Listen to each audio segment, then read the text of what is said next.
अस्सलाम वालेकुम। आज हम डिस्कस करेंगे फॉरेन अफेयर्स। ये जी एडिशन है मई जून 2021 का, जिसमें ट्रेड वार्स एंड इकानमी के मुतालिक बताया गया है। फर्स्ट आर्टिकल जो हम डिस्कस करने जा रहे हैं वो है अबाउट ग्लोबलाइजेशंस कमिंग गोल्डन एज, कि ग्लोबलाइजेशन का जो सुनहरी दौर आने वाला है उसके बारे में है। इसके अलावा हम इसमें स्टडी करेंगे बहुत सारी और important terms like globalisation, slowbalisation, protectionism, neoliberalism, और ग्लोबलाइजेशन किस तरह जनरेट हुई और कब से ग्लोबलाइजेशन स्टार्ट हुई, और ग्लोबलाइजेशन के इकॉनमी पे क्या इम्पेक्ट हैं, और ग्लोबलाइजेशन इधर नेसेसरी है करंट वर्ल्ड ऑर्डर के लिए, ग्लोबल वर्ल्ड ऑर्डर के लिए, या ये नेसेसरी नहीं है। तो हम स्टार्ट करते हैं why crisis ends in connection. तो ये क्वेश्चन पुट किया गया है बाय हैरोल्ड जेम्स की जानिब से। सब्सक्रिप्शन इश्यूज़ की वजह से मैं यहाँ पे हाईलाइट नहीं कर सकता वर्ड्स, लेकिन मैं आपको साथ साथ इनके मीनिंग्स बताता जाऊँगा और इनको एक्सप्लेन भी करता जाऊँगा। The thought that trade and globalization might make a comeback in 2020s। ये सोच थी कि जो तिजारत है और ग्लोबलाइजेशन है ये कम बैक करेगी 2020 में, picking up renewed vigour after the pandemic. ये थॉट पिकअप हुई थी, रेज हुई थी, रिन्यूड विगर था। विगर का मतलब होता है रोबस्टनेस, हेल्थीनेस, के पेंडेमिक के बाद ट्रेड और ग्लोबलाइजेशन कम बैक करेगी। में सीम फार फेट, अब नज़र आ रहा है कि ये अनलाइकली है, इस तरह हैपन होता नज़र नहीं आ रहा। आफ्टर ऑल कोविड-19 इज़ फ्रेगमेंटिंग द वर्ल्ड। कोविड-19 जो है वो दुनिया के टुकड़े टुकड़े कर रहा है, डिस्ट्रॉय कर रहा है, फ्रेगमेंट में इसको तकसीम कर रहा है। डिस्ट्रॉइंग मल्टीलेटरलिज्म, ये डिस्ट्रॉय कर रहा है, तबाह कर रहा है मल्टीलेटरलिज्म को। मल्टीलेटरलिज्म होता है process of organising relations between groups of 3 और मोर स्टेट्स। एंड डिसरप्ट, किस चीज़ को डिसरप्ट कर रहा है? Complex cross border supply chains, जो क्रॉस बॉर्डर सप्लाई चेन्स हैं उनको भी। The virus look like it is completing the work of the 2008 financial crisis। ऐसा नज़र आ रहा है कि वायरस 2008 में जो फिनेंशियल क्राइसिस आ गया था, जिसे ग्रेट रिसेशन का नाम दिया गया था, उसका जो वर्क है उसको कंप्लीट कर रहा है। उसमें क्या हुआ था? ग्रेट रिसेशन में प्रोड्यूस्ड मोर ट्रेड प्रोटेक्शनिज्म, उसने ट्रेड प्रोटेक्शनिज्म क्रिएट की थी। ट्रेड प्रोटेक्शनिज्म ये होता है कि सीज बना लेना, एक किला बना लेना, अपनी ही बाउंड्री बना लेना, ताकि तिजारत मुल्क के अंदर अंदर की जा सके और ग्लोबलाइजेशन की तरफ ना जाना। मतलब आप कह सकते हैं कि जो प्रोटेक्शनिज्म है ये क्वाइट अपोजिट है ग्लोबलाइजेशन का। Forced governments to question globalisation, तो उसने क्वेश्चन गवर्नमेंट्स को फोर्स कर दिया था कि वो क्वेश्चन करें ग्लोबलाइजेशन के प्रोसेस को। इंक्रीज हॉस्टिलिटी टू माइग्रेशन, और उसने जो दुश्मनी थी वो बढ़ा दी थी माइग्रेशन के प्रोसेस के बारे में। And for the first time in over 4 decades, और तकरीबन 4 दिहाइयों में पहली दफ़ा उसने उशर किया था। उशर का मतलब होता है काज और mark the start of something new in a sustained period in which global trade grew more slowly than global production. तो जो ये ग्रेट रिसेशन का टाइम था, इसमें क्या हुआ था जी? इसमें ग्लोबल ट्रेड जो हुई थी वो स्लो ग्रो कर रही थी as compared to global production के हवाले से। इवन देन आप यहाँ पे देख सकते हैं कि आपको यहाँ पे बहुत सारे पंक्चुएशन मार्क्स भी मिलेंगे। इस मैगज़ीन में बहुत सारे आपको डिस्कोर्स मार्कर्स भी नज़र आएंगे, और बहुत ही उम्दा तरीके से इस्तेमाल किया गया है इन डिस्कोर्स मार्कर्स का, पंक्चुएशन मार्क्स का, और फिगर एंड फैक्ट्स का भी। तो अब ये जॉट डाउन करते जाएं। लाइक हमने पहले देखा आफ्टर ऑल, उसके बाद हमारे पास अब आ गया है इवन देन, उसके साथ फिर साथ एक और डिस्कोर्स मार्कर, 2 डिस्कोर्स मार्कर इकट्ठे यूटिलाइज़ किए हैं।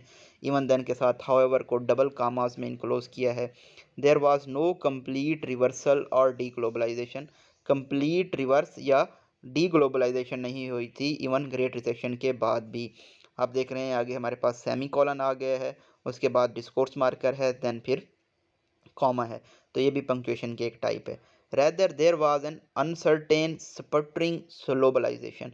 स्पटर का मतलब होता है कि टुकड़े टुकड़े कर देना, या अमूमन स्पटर थूकने को भी कहते हैं। तो एक गैर यकीनी ग्लोबलाइजेशन थी कि स्लो हो गई थी ये प्रोसेस जो ग्लोबलाइजेशन का था।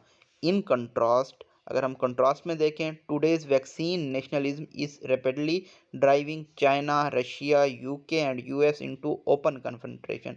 जो आजकल वैक्सीन की नेशनलिज्म चल रही है, स्पेशली वो चाइना को, रशिया को, यूके एंड यूएस को ओपन कन्फ्रंटेशन का मतलब होता है खुले झगड़े में धकेल रही है, एंड शोइंग बिटर कन्फ्लिक्ट, और एक जो बिटर कन्फ्लिक्ट है, जो तज़ाद है वो यूरोपीय यूनियन के दरमियान भी पैदा कर रही है। It is all too easy to extrapolate and see a future on globalisation. Extrapolate का मतलब होता है किसी ग्राफ को बनाना या प्रिडिक्ट करना, फोरकास्ट करना। तो ये बहुत आसान है प्रिडिक्ट करना और फ्यूचर देखना कि किस तरह ये नोबेलिटी है, ये जो नोबल नेशंस को कहलवाती हैं, इनका फ्यूचर क्या होगा। आगे हमारे पास डैश है, डैश फ्लो ऑफ सेंटेंस को ब्रेक करता है। ग्लोबलाइजेशन वैनिशिंग इन ए वायरल हेज। ये जो वायरल हेज है, ये जो कोविड-19 की धुंध छा गई है, इसमें ग्लोबलाइजेशन वैनिश हो रही है, ख़त्म हो रही है। ओवर द पास्ट 2 डिकेड्स, पिछली 2 सेंचुरीज सॉरी, पिछली 2 सदियों से the course of trade and globalisation has been shaped by governments and people have responded to such crisis. पिछली 2 दहाइयों से ये जो तिजारत और ग्लोबलाइजेशन थी, इसको शेप किया था किस तरह से गवर्नमेंट और लोगों ने रेस्पॉन्ड किया क्राइसिस की जानिब। ग्लोबलाइजेशन कम इन साइकिल्स। ग्लोबलाइजेशन साइकिल की सूरत में आती हैं। वो साइकिल क्या हैं? पीरियड ऑफ इंक्रीजिंग इंटीग्रेशन का पीरियड, जिसमें इंटीग्रेशन या हम मांगी अक़वाम के दरमियान बढ़ जाती है, वो फॉलो करता है शॉक से, क्राइसिस से और डिस्ट्रक्टिव बैकलैशेस से। आफ्टर द ग्रेट डिप्रेशन जी स्टार्ट हुआ था 1929 में, और ये जारी रहा था 1939 तक, जिसमें इकानमी बहुत नीचे चली गई थी। The world slid into अटॉर्की।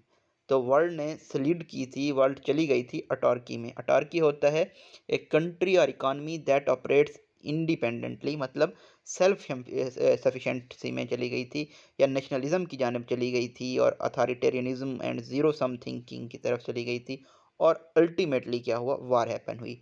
इस सीरीज आगे डैश के ज़रिए फ्लो ऑफ सेंटेंस को ब्रेक करके बताता है। A series of events often presented at a grim parable. ये एक ऐसे इवेंट्स थे जिनको हम कह सकते हैं, प्रेजेंट करते हैं, ग्रीम का मतलब होता है सीरियस, पैराबल होता है a simple story use to illustrate a moral or spiritual lesson. ये हमें एक लेसन दे रही है of the consequences of globalisation reversal, कि ग्लोबलाइजेशन की रिवर्सल के क्या नताज हो सकते हैं। येट हिस्ट्री शोज, फिर भी जो हिस्ट्री है, तारीख है, वो ये शो करती है that many crisis produce more rather than less globalisation, के जो क्राइसिस आते हैं ये ग्लोबलाइजेशन प्रोड्यूस करते हैं, ना कि ये डी ग्लोबलाइजेशन की तरफ ले जाएं। Challenges can generate new creative energy. जो ये चैलेंज होती हैं, मुश्किलात आती हैं, ये जनरेट कर सकती है नई तख्लीकी एनर्जी, बेहतर communication and a greater willingness to learn from effective solutions adopted elsewhere. और इस तरह की विलिंगनेस पैदा करती हैं जिनसे आप जो कि सॉल्यूशंस जो हल अडॉप्ट किए गए थे कहीं और, आप उनको भी उनसे सबक हासिल कर सकें। Governments often realise that their ability to competently deliver the services their population demand requires answer found abroad। तो ये गवर्नमेंट है वो रियलाइज़ करती है अपनी एबिलिटी को कि वो किस तरह से जो सर्विसेज हैं, पॉपुलेशन जो डिमांड कर रही है, उनको डिलीवर करे। Modern globalisation for instance began as a response to social and financial catastrophes in 1840s। तो मॉडर्न ग्लोबलाइजेशन कैसे स्टार्ट हुई? ये रिस्पांस था सोशल और जो फिनेंशियल तबाही आई थी, कैटास्ट्रोफ आए थे इन 1840s में। तो वो क्या थे? The most recent wave of globalisation followed scarring economic disruption in 1970। तो जो मोस्ट रिसेंट वेव ग्लोबलाइजेशन की आई है वो इकोनॉमिक डिसरप्शंस की वजह से आई है, जो कि 1970s में आए थे। इन बोथ केसेस, दोनों केसेस में shocks led the foundation of new international connectivity. हम देख सकते हैं कि ये क्राइसिस थे, शॉक्स थे, जिन्होंने बुनियाद रखी नए इंटरनेशनल ताल्लुकात की और हल की। And volume of world trade surge dramatically, और जो दुनिया की तिजारत का जो वॉल्यूम था, जो हुजम था, वो सर्च कर गया, बढ़ गया ड्रामेटिकली, हैरत अंगेज तौर पे।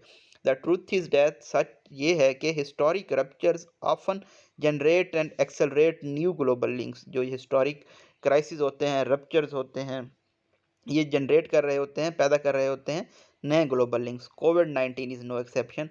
कोविड-19 भी किसी की तरह की एक्सेप्शन नहीं है, ये भी ग्लोबलाइजेशन की तरफ हमें अगेन लेके जाएगा। आफ्टर द पेंडेमिक के बाद globalisation will come roaring back. Globalisation दोबारा दहाड़ती हुई वापस आएगी। द फर्स्ट टाइम अराउंड पहले कहाँ से ग्लोबलाइजेशन स्टार्ट हुई, हम वहाँ से स्टार्ट करते हैं। The 1840s was a disaster. 1840s जो था वो एक डिज़ास्टर था। क्रॉप फेल हो गई, पीपल हंग्री हो गए, डिजीज स्प्रेड हो गया और जो फिनेंशियल मार्केट थी वो कोलैप्स कर गई।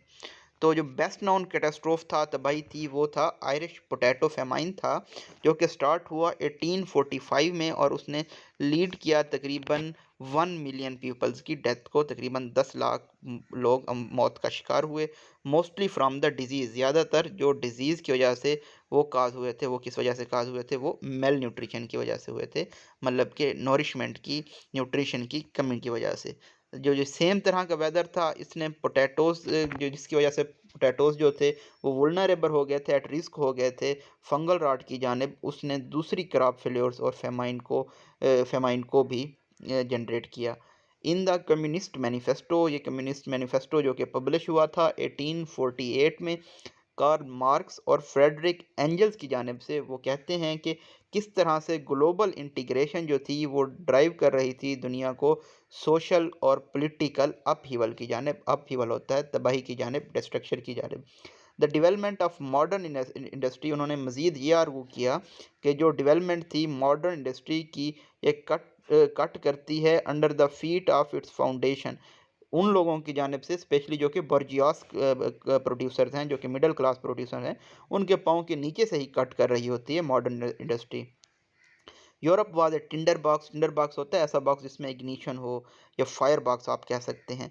तो आगे हम चलते हैं। 1845 से हमने देखा स्टार्ट हुआ फेमाइन से। 1848 में मैं कम्युनिस्ट मैनिफेस्टो में कार्ल मार्क्स ने अपनी राय दी। उसके बाद 1848 में ही क्या होता है, it ignited an inferno of nationalist revolution.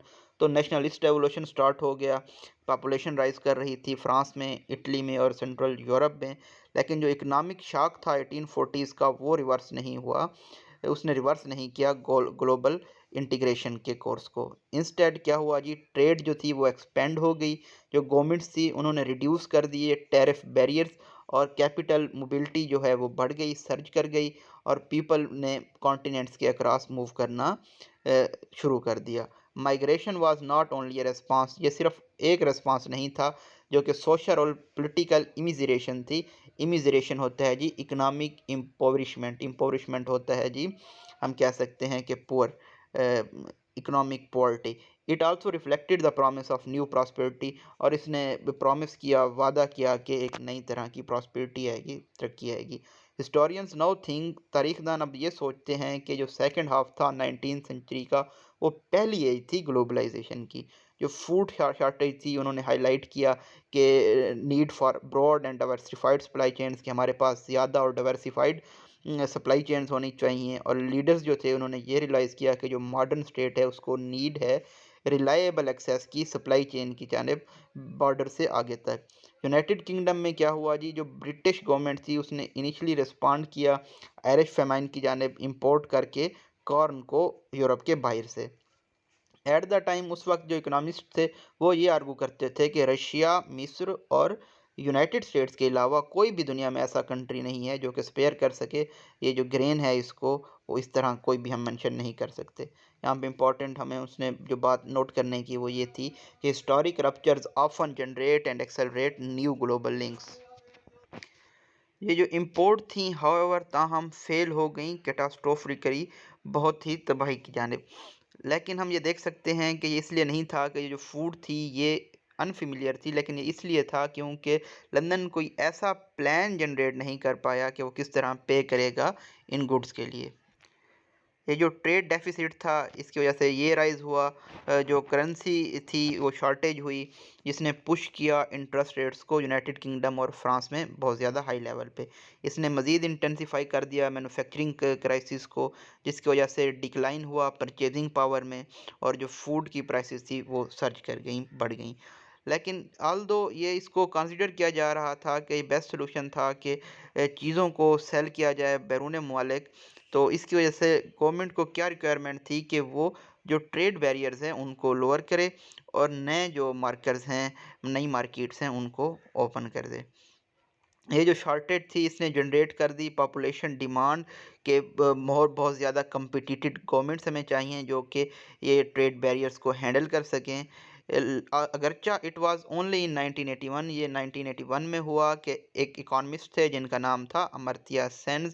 उन्होंने पायनियरिंग वर्क किया कि 1943 का जो ग्रेट बंगाल फेमाइन था उस पे, और उन्होंने ये शो किया कि जो फेमाइन्स हैं ये जो अमूमन होते हैं ये ऑफन मैन मेड होते हैं, खुद साख्ता इंसान के होते हैं।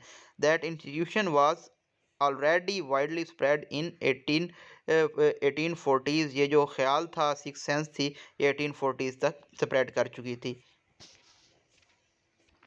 जॉन मिचेल आयरिश नेशनलिस्ट थे। उन्होंने इमिग्रेट किया था यूनाइटेड स्टेट की जानिब। उन्होंने ये नतीजा निकाला कि no sack of Magdeburg.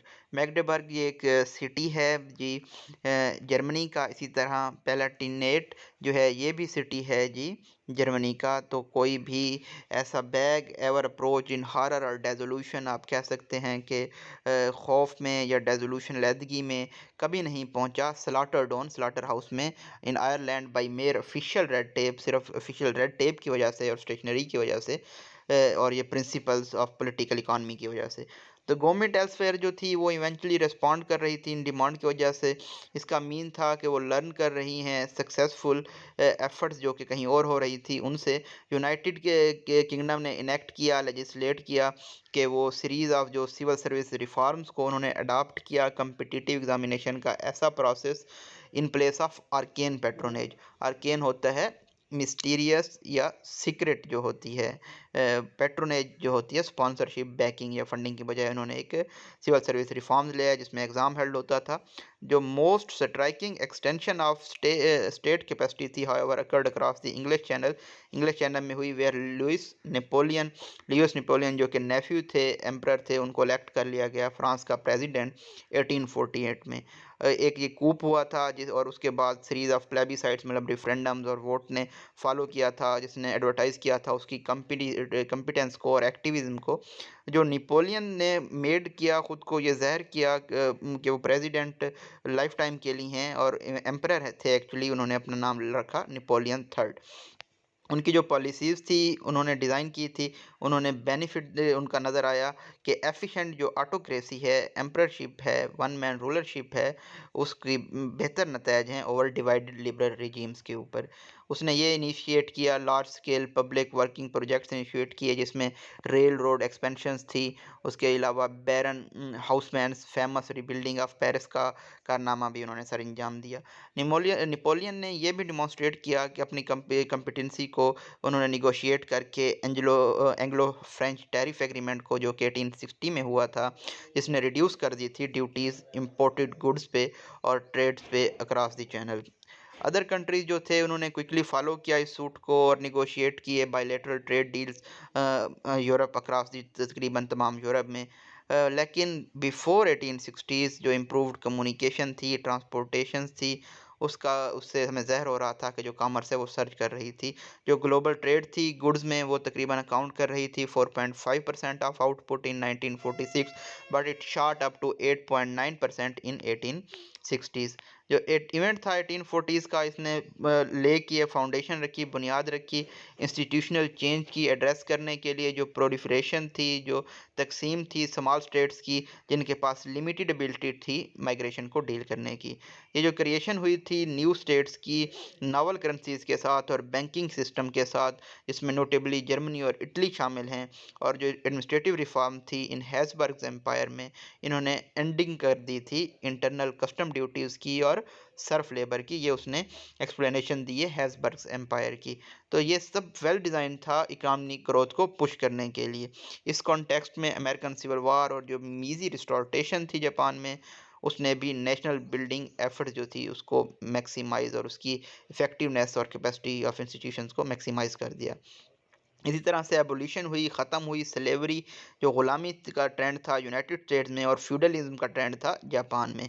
Feudal lords हुआ करते थे, एम्परर आप कह लें हुआ करते थे, वन मैन आर्मी हुआ करते थे। Were profound social and economic transformation, इससे बहुत ज़्यादा इकोनॉमिक और सोशल ट्रांसफॉर्मेशंस आई।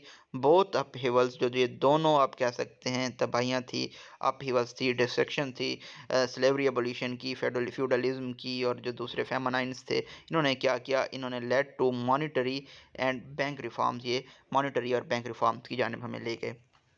बिजनेस जो कॉम्पिटेंस थी वो भी, उसकी भी डिमांड थी। इन 1851 में क्या हुआ, यूनाइटेड किंगडम ने सेलिब्रेट किया industrial strength with great exhibition के साथ, and international fair intending to display, और इंटरनेशनल जो फेयर था उसने ये डिस्प्ले किया कि जो ब्रिटिश इंजीनियसनेस है, कि जो ब्रिटिश की अपनी, इंजीनियस मतलब होता है अपनी चीज़ें हैं इस, और जो मैकेनिकल सुपीरियरिटी है वो जी पीसफुल कॉमर्स की वर्चूज़ हैं, फ़वायद हैं। सम ऑफ द मोस्ट रनिंग जो प्रोडक्ट्स थी वो लेकिन ब्रिटिश से बिलोंग नहीं करती थी, जिसमें एक स्टील कैनन शामिल थी जो कि जर्मन के एल्फ्रेड क्रप ने इन्वेंट की थी, और एक रिवॉल्वर भी शामिल था जो कि डेवलप किया था अमेरिका के सैमुअल कॉल्ड ने। तो आप देख सकते हैं, आपको करंट अफेयर्स के हवाले से भी यहाँ पे बहुत सारी चीज़ें मिल रही हैं कि फर्स्ट स्टील कैनन किसने दरियाफ्त की, किसने जो है रिवॉल्वर इन्वेंट किया, डेवलप किया, वो सैमुअल कॉल्ड थे। तो ब्रिटिश ऑब्जर्वर उन्होंने देखा जो कॉन्टिनेंटल यूरोपियंस थे वो कैचअप कर रहे थे और ओवरटेक कर रहे थे अपने ही कंट्री को। तो ब्रिटिश साइंटिस्ट जो इनका नाम था लॉइन प्लेफेयर, उन्होंने एग्जीबिशन जो था इसके बारे में वेरी क्लियर और डिस्टिंक्शन उन्होंने इसमें अपनी राय दी कि ये इंडस्ट्रियल एडवांस था बहुत सारी यूरोपियन नेशंस का। तो हम देख सकते हैं कि even of those who were obviously in our rear, जो कि पीछे थी, वो भी जो ग्रेटर रेट पे तरक्की कर सकती हैं, उनका ये कहना था। तो लॉन्ग रेस में हम कह सकते हैं कि जो फास्टेस्ट सेलिंग शिप था ये जीत जाएगा, even though they are for a time behind, जो कि बेशक वो बहुत ही पीछे हो। तो जो वर्ल्ड लीडर्स थे वो उस वक्त पावरफुल लेसन उनको मिला कि जो इंटरनेशनल ट्रेड है वो बहुत ज़रूरी है नेशनल परफॉर्मेंस को बढ़ाने के लिए, और जो कंपटीशन है वो सेंट्रल मार्क था जनरेशन ये कंपिटेंस जनरेट करने का। तो इसके जो रिजल्ट थे वो अब्रप्ट साइकोलॉजिकल शिफ्ट था, कैटास्ट्रोफिज्म की तरफ से लेके ऑप्टिमिज्म की जानिब, और फ्रॉम डिस्पेयर से लेके सेल्फ कॉन्फिडेंस की जानिब। तो ये जो न्यू मोड इनिशिएट हुआ था इसको हम कह सकते हैं फर्स्ट वेव ग्लोबलाइजेशन, इसको गोल्डन एज भी कहते हैं, जिसमें इंटरनेशनल ट्रेड और जो फिनांस थी वो बहुत तेज़ी से एक्सपेंड हुई थी। इवेंचुअली जो ऑप्टिमिज्म थी, पॉजिटिविटी थी, उसने वे दिया था कंप्लीसेंसी को, सेल्फ सेटिस्फेक्शन को, और जो डाउट्स थे बेनिफिट्स ऑफ ग्लोबलाइजेशन के, और जो इंक्रीजिंग डिसल्यूजन्स थे वो उनको पीछे छोड़ दिया गया था इस गोल्डन एज में, स्पेशली जो यूरोपियन फार्मर्स थे उनके दरमियान। ये जो अपस्विंग हुई थी ये एंड हो गई वर्ल्ड वार वन में, और जो कन्फ्लिक्ट था ये मैसिव इंटरनेशनल रीबिल्डिंग एफर्ट थी वो जी फाल्टर कर गया, डिले हो गया bloodily with the rise of fascism के राइज के साथ साथ, and the advent of world war two. इस तरह से जो ग्लोबलाइजेशन अपसर्ज हो रही थी इसको ख़त्म कर दिया किसने, वर्ल्ड वार वन ने, फैशिज्म ने, और वर्ल्ड वार टू ने। ये जी हमने थोड़ा सा डिस्कस किया है आज के फॉरेन अफेयर्स के जो टॉपिक था ग्लोबलाइजेशन को, उसको हमने फर्स्ट स्टेज देखी है ग्लोबलाइजेशन की। तो हम नेक्स्ट जो हम डिस्कस करेंगे वो हम देखेंगे कि किस तरह शॉक टू सिस्टम हुआ और किस तरह से ग्लोबलाइजेशन ग्रो करके मॉडर्न एरिया तक पहुंची है। Thank you so much.